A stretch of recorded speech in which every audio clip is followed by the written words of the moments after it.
Cyprus और Syria की झीलों की तह से मिट्टी के सैंपल्स लिए गए। इनमें फूलों के जर्रे मिले जो बताते हैं कि वहाँ की हरी भरी फसलें अचानक ख़त्म हो गईं और सिर्फ सहराई झरियाँ बाकी रह गईं।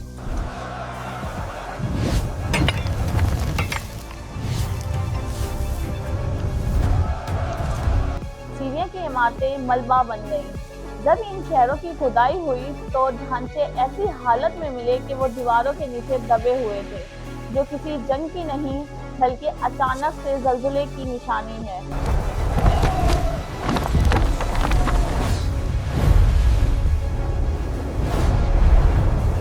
जब बादशाह उन्हें दुश्मन से बचा नहीं सका और खाना नहीं दे सका तो लोगों ने अपने ही हुक्मरानों के खिलाफ बगावत कर दी।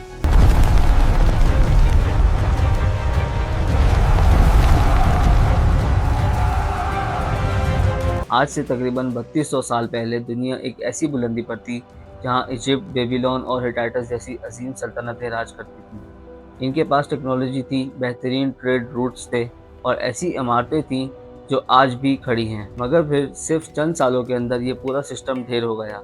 दी ईयर सिविलाइजेशन एंडेड का मतलब है वो वक्त जब दुनिया की सबसे बड़ी सुपर पावर्स एक साथ मिट्टी में मिल गई।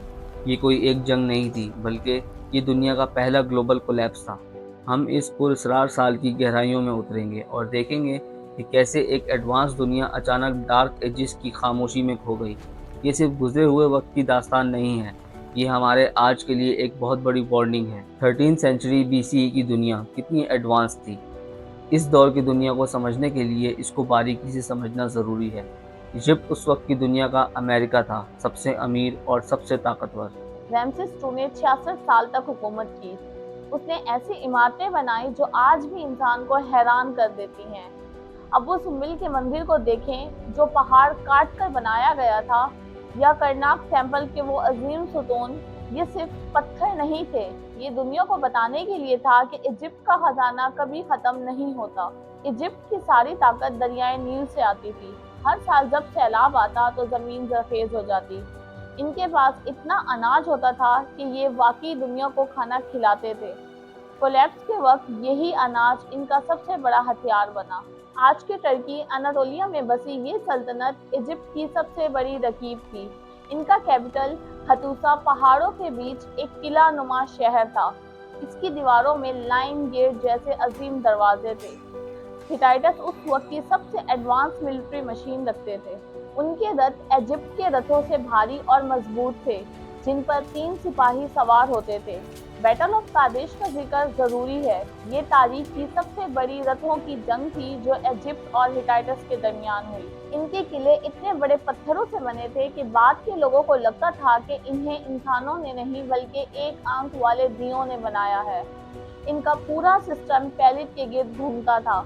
महल के अंदर बड़े बड़े गोदाम होते थे जहां किसान अपने अनाज जमा करते थे और बादशाह वहां सबको अनाज बांटा करते थे। अगर महल गिरा तो पूरी इकोनॉमी गिर गई।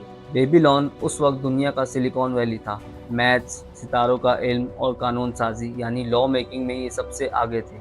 ये लोग अपनी बेरहमी और बेहतरीन फौजी निज़ाम के लिए जाने जाते थे। इन्होंने ही बाद में दुनिया की पहली बड़ी प्रोफेशनल आर्मी बनाई। ब्रॉन्ज एज की दुनिया एक धागे से बंधी थी और वो धागा था ट्रेड। ब्रॉन्ज बनाने के लिए 90% कॉपर और 10% टिन चाहिए होता था।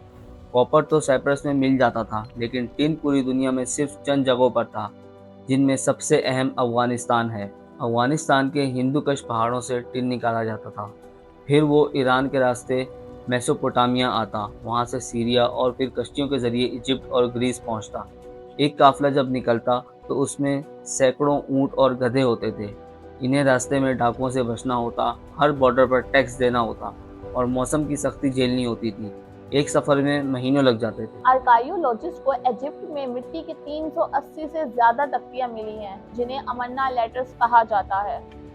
इन खतों में हिटाइटी बादशाह, बेबीलोनियन बादशाह और इजिप्ट के फेरो एक दूसरे को मेरा भाई कहकर पुकारते थे। ये दिखाता है कि दुनिया कितनी पुरअमन थी। खत में बेबीलोन का बादशाह शिकायत करता है कि तुमने मुझे जो सोना भेजा है वो मिट्टी जैसा है। क्या मेरे भाई को नहीं मालूम कि मेरे मुल्क में सोने की क्या इज्जत है? बादशाह अपनी बेटियों की शादी दूसरे मुल्क के बादशाहों से इसलिए करते थे ताकि अमन रहे। इन्हीं खतों में कोलैप्स के शुरुआती आसार मिलते हैं। कुछ छोटे शहरों के गवर्नर्स फेरो को दुहाई देते हैं, हमें बचाओ, हबीरू हमला कर रहे हैं, अगर फौज ना भेजी तो सब खत्म हो जाएगा। लेकिन फेरो ने कोई भी मदद नहीं भेजी। लेकिन क्या आपको मालूम है कि जब ये बादशाह एक दूसरे को भाई कहकर खत लिख रहे थे, ठीक उसी वक्त समंदर की गहराइयों में एक ऐसी फौज तैयार हो रही थी जिनका कोई घर नहीं था। इनका अगला निशाना दुनिया का सबसे अमीर शहर था। कौन थे ये लोग, इसके बारे में हम आगे वीडियो में बात करेंगे। ब्रॉन्ज एज सिविलाइजेशन की बुनियाद उनका अनाज था। जब कुदरत ने साथ छोड़ा तो ये अजीम सल्तनतें रेत की दीवार साबित हुई। सिर्फ 10 या 20 साल नहीं, बल्कि रिसर्च बताती है कि ये खुशहाली तकरीबन 300 साल तक चली।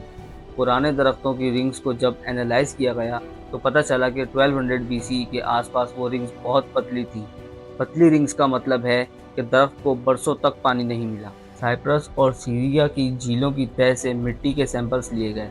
इनमें फूलों के जर्रे मिले जो बताते हैं कि वहाँ की हरी भरी फसलें अचानक ख़त्म हो गईं और सिर्फ सहराई झरियाँ बाकी रह गईं। सूरज की गर्मी में तब्दीली की वजह से मेडिटेरियन सी ठंडा हो गया था, जिसकी वजह से बादल बनना बंद हो गए और बारिशों का सिलसिला रुक गया। जब आसमान से पानी गिरना बंद हुआ तो दुनिया की सबसे बड़ी अनाज के घर कब्रिस्तान बन गए। इजिप्ट की पूरी इकोनॉमी नील के सैलाब पर थी। रिकॉर्ड्स बताते हैं कि उस दौर में नील का लेवल इतना गिर गया कि नहरें खुश्क हो गईं। पानी की कमी की वजह से ज़मीन में नमक बढ़ गया, जिसने बची कुची फसलों को भी जहरीला कर दिया। जब किसान के पास उगाने को कुछ नहीं रहा तो उसने टैक्स देना बंद कर दिया। शहरों में अनाज पहुंचना रुक गया और भूख ने लोगों को पागल कर दिया। ये सबसे ज्यादा सिनेमैटिक और दहशतनाक थ्योरी है जो अमोस नोट जैसे साइंटिस्ट ने दी है। 1225 BCE से 1175 BCE के दरमियान मेडिटेरियन इलाके के टेक्टोनिक प्लेट्स अनजिप हो गई। इसका मतलब है कि एक प्लेट हिली तो उसने दूसरी को ट्रिगर किया। ये कोई एक दिन का वाकया नहीं था, 50 साल तक मुसलसल बड़े जलजले आते रहे। ग्रीस की दीवारों में दरारें पड़ गईं। टर्की, जो अपनी मजबूती के लिए मशहूर था, जलजले से हिल गया। सीरिया की इमारतें मलबा बन गईं। जब इन शहरों की खुदाई हुई तो ढांचे ऐसी हालत में मिले कि वो दीवारों के नीचे दबे हुए थे, जो किसी जंग की नहीं बल्कि अचानक से जलजले की निशानी है। जब भूख हद से बढ़ गई तो दुनिया के सबसे ताकतवर लोग भिखारी बन गए। हिटाइटी एम्पायर के आखिरी बादशाह ने इजिप्ट के फेरो को निहायत दर्दनाक खत लिखा। It is a matter of life and death. उसने इल्तिजा की कि उसे फौरन अनाज भेजे, वरना उनका पूरा खानदान और शहर खत्म हो जाएगा। इजिप्ट ने रहम खाकर अनाज से भरी कश्तियां भेजी, लेकिन रास्ते में उन्हें समुद्री लुटेरों ने लूट लिया। रिकॉर्ड्स और हड्डियों के निशानात बताते हैं कि कुछ इलाकों में हालात एकदम ख़राब हो गए थे कि लोग दरख्तों की छाल खाने पर मजबूर थे। जलजले और कहत तो सिर्फ शुरुआत थी। असल तबाही तब शुरू हुई जब इंसान ने इंसान का गोश्त खाना शुरू कर दिया। अगले चैप्टर में हम उस पुरअसरार ख़त का जिक्र करेंगे जो एक जलती हुई इमारत से मिला था, जिसमें मौत की चीखें आज भी महसूस होती हैं। जब दुनिया कहत और जलजलों से जूझ रही थी, तब समंदर की लहरों से एक ऐसी आफत निकली जिसने तारीख का रुख मोड़ दिया। इन्हें सी पीपल्स कहा जाता है। इजिप्ट के शहर लक्सर में रैमसिस III के एक अजीम मंदिर है जिसे मेडिनेट हैबू कहते हैं। इसकी दीवारों पर दुनिया की पहली ग्रेट नावल बैटल की तस्वीरें बनी हैं। इजिप्ट के रिकॉर्ड्स बताते हैं कि ये लोग समंदर और ज़मीन दोनों रास्तों में हमला करते थे। इनकी कश्तियाँ तेज़ थीं और ये हिट एंड रन के माहिर थे। दीवार पर लिखा है, कोई भी मुल्क इनका मुकाबला ना कर सका। हिटाइटस, साइप्रस और सीरिया सब मिट्टी में मिल गईं। ये कोई एक कौम नहीं थी, बल्कि मुख्तलिफ कबाइल का एक इत्तेहाद था। हम यहाँ दी पेरिसिड्स के बारे में बात करेंगे। इनका जिक्र सबसे ज्यादा है। यही वो लोग हैं जो बाद में फिलिस्तीन्स के नाम से मशहूर हुए। इनकी खसूसियात इनकी स्ट्रेट स्वॉर्ड्स और फीदर्ड हेड्स थी। और दी शेरडन, ये लोग इजिप्ट के लिए इतने खतरनाक थे कि बाद में फेरो ने इन्हें हराकर अपने पर्सनल बॉडीगार्ड फौज में शामिल कर लिया। इनकी तलवारें लंबी और हेलमेट्स पर सींग होते थे। ये लोग शायद आज के टर्की के साहिल से थे। ये दुनिया के पहले पायरेट्स माने जाते हैं। मेडिनेट हैबू की तस्वीरों में सिर्फ सिपाही नहीं थे, बल्कि औरतें, बच्चे और बैलगाड़ियां भी दिखाई गई हैं जो घर का सामान लादे हुए हैं। ये लोग सिर्फ लूट मार के लिए नहीं आए थे। इनके अपने इलाकों में इतनी भूख और तबाही थी कि ये पूरे खानदान लेकर नए घर की तलाश में निकले थे। ये लोग रेफ्यूजीज थे जिनके हाथों में तलवारें थीं। जब उन्हें कहीं पनाह नहीं मिली तो उन्होंने रास्ते में आने वाली हर सिविलाइजेशन को तबाह कर दिया। सीरिया का शहर यूग्रेट उस वक्त का सबसे बड़ा ट्रेडिंग हब था। इसकी तबाही ब्रॉन्ज एज कोलैप्स का सबसे दर्दनाक सबूत है। आर्कायोलॉजिस्ट को मिट्टी की एक तख्ती मिली जो तब पक गई थी जब शहर जल रहा था। ये यूग्रेट के आखिरी बादशाह अमोरापी का खत था। मेरे बाप दुश्मन की कश्तियाँ आ गई हैं, उन्होंने मेरे शहरों को आग लगा दी है। मेरी सारी फौज हिटाइटस मुल्क में है और सारी कश्तियाँ लाइसिया में हैं। शहर बिल्कुल अकेला है और दुश्मन ने तबाही मचा दी है। यूग्रेट की खुदाई में राख की एक 2 मीटर मोटी तह मिली। इसका मतलब है कि शहर को इतनी बुरी तरह जलाया गया कि पत्थर भी पिघल गए। इस खत के बाद यूग्रेट का नामो निशान तारीख से मिट गया। जब पूरी दुनिया एक दूसरे से जुड़ी होती है तो एक जगह की आग पूरी दुनिया को जला देती है। इसे सिस्टम कोलैप्स कहते हैं। इजिप्ट को रथ चाहिए थे, हिटाइटस को अनाज चाहिए था और ग्रीस को कीमती पत्थर। ये सब कुछ एक ऐसी मशीन की तरह था जिसमें हर पुर्जा दूसरे से जुड़ा था। जब कहत आया तो ट्रेड रुक गई, जब ट्रेड रुकी तो बादशाहों का खजाना खाली हो गया। जब खजाना खाली हुआ तो वो फौज को पैसे नहीं दे सके। जब फौज नहीं थी तो सी पीपल्स को रोकना नामुमकिन हो गया। एक छोटी सी सप्लाई चेन की रुकावट ने पूरी दुनिया की सुपर पावर्स को मिट्टी में मिला दिया। इसे बटरफ्लाई इफेक्ट कहते हैं। ब्रॉन्ज एज का नाम ही ब्रॉन्ज पर था। इसके बगैर न किसान हल चला सकता था और ना ही सिपाही जंग लड़ सकता था। टिन अफगानिस्तान से आता था। जब सी पीपल्स ने रास्ता ब्लॉक किया तो टिन की सप्लाई बंद हो गई। ब्रॉन्ज एक नरम धात है, इससे बनी तलवारें जंग में मुड़ जाती थी। बादशाहों के पास हथियार खत्म हो गए, सिपाही लाठी और पुराने हथियारों से लड़ने पर मजबूर हुए, जबकि दुश्मन बेहतरीन और नए हथियारों से लैस थे। आर्कायोलॉजी हमें बताती है कि 1200 BC के आसपास ग्रीस और टर्की में आग का एक अजीम सिलसिला चला। जब आर्कायोलॉजिस्ट माइसिन या टायरिन्स की खुदाई करते हैं तो उन्हें ज़मीन के नीचे एक खाली तह मिलती है। ये राख उन अजीम महलों की है जो जला दिए गए थे। ये आग किसने लगाई? कुछ जगहों पर सी पीपल्स ने, लेकिन कुछ जगहों पर किसानों ने खुद महल जला दिए। जब बादशाह उन्हें दुश्मन से बचा नहीं सका और खाना नहीं दे सका तो लोगों ने अपने ही हुक्मरानों के खिलाफ बगावत कर दी। महल सिर्फ घर नहीं थे, वो बैंक्स और ग्रेन सॉइल्स थे। जब महल जले तो पूरी इकोनॉमी का रिकॉर्ड और अनाज का ज़ख़ीरा ख़त्म हो गया। ये इस कोलैप्स का सबसे बड़ा नुकसान था। The loss of writing. Mycenaean Greece में लोग लीनियर बी नाम का एक स्क्रिप्ट लिखते थे। जब उनके महल तबाह हुए तो वो लोग जो लिखना जानते थे या तो मर गए या भाग गए।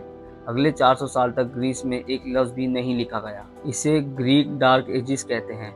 लोग पढ़ना लिखना भूल गए, दास्तानें सिर्फ ज़ुबानी सुनाई जाने लगी। यही वजह है कि ट्रॉय की जंग और अजीम बादशाहों की कहानियाँ किस्सा बन गईं, क्योंकि उस वक्त का कोई लिखा हुआ रिकॉर्ड नहीं बचा था।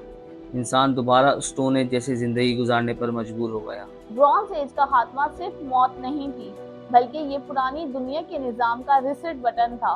ब्रॉन्ज के लिए टिन और कॉपर का मिलना निहायत नामुमकिन हो गया था, लेकिन इंसान को हथियारों और औजारों की ज़रूरत थी। इन्होंने मिट्टी में मौजूद आयरन ओर पर तजर्बे शुरू किए। लोहा पिघलाना ब्रॉन्ज से कहीं ज़्यादा मुश्किल था। कोलैप्स के दौरान बचे हुए लोहारों ने ऐसी भट्टियां इजाद की जो लोहों को पिघला सकें। ब्रॉन्ज महंगा था और सिर्फ बादशाहों के पास होता था। लोहा हर जगह जमीन में मौजूद था। जब लोहा सस्ता हुआ तो हर किसान के पास हल और हर सिपाही के पास तलवार आ गई। इसने इलाइट लोगों की ताकत खत्म कर दी है और आम आदमी को मजबूत बनाया। जब हिटाइटस और माइसीनियंस जैसी अजीम एम्पायर्स मिट्टी में मिल गईं तो उनके साए में दबी हुई छोटी कौमों को सांस लेने का मौका मिला। फोनिशियंस ने दुनिया को सबसे बड़ा तोहफा दिया, अल्फ़ाबेट। पहले की हायरोग्लिफिक्स लिखना बहुत मुश्किल था। अल्फ़ाबेट ने सिर्फ 22 लेटर्स से लिखना सिखाया। इसने इल्म को आम आदमी तक पहुंचाया और लिटरेसी दोबारा शुरू हुई।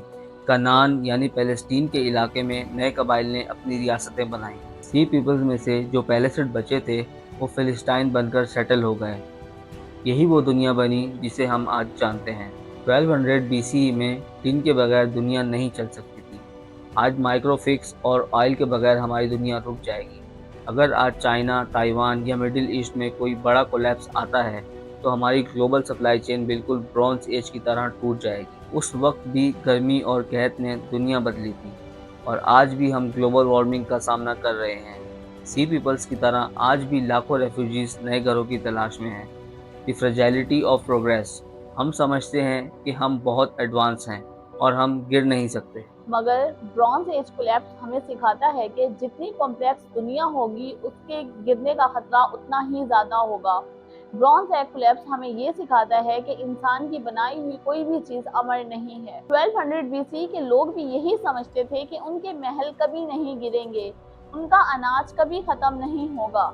मगर वक्त ने साबित किया कि जब दुनिया की कॉम्प्लेक्सिटी हद से बढ़ जाए तो वो अपने ही बोझ से गिर जाती है। आज हम एक ऐसी दुनिया में रह रहे हैं जो इंटरनेट, सैटेलाइट और ग्लोबल ट्रेड पर टिकी है। अगर कल को कोई ऐसी सी पीपल्स जैसी आफत आती है, चाहे वो कोई वायरस हो, क्लाइमेट चेंज हो या साइबर वॉर, तो क्या हमारी दुनिया इस झटके को बर्दाश्त कर पाएगी, या फिर हम भी आने वाली नस्लों के लिए सिर्फ एक मिथ या किस्सा बनकर रह जाएंगे?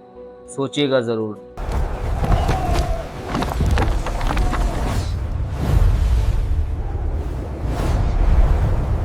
कमेंट्स में अपनी राय ज़रूर दें और सब्सक्राइब करना ना भूलें। Civilizations don't fall because they are weak. They fall when complexity becomes greater than control.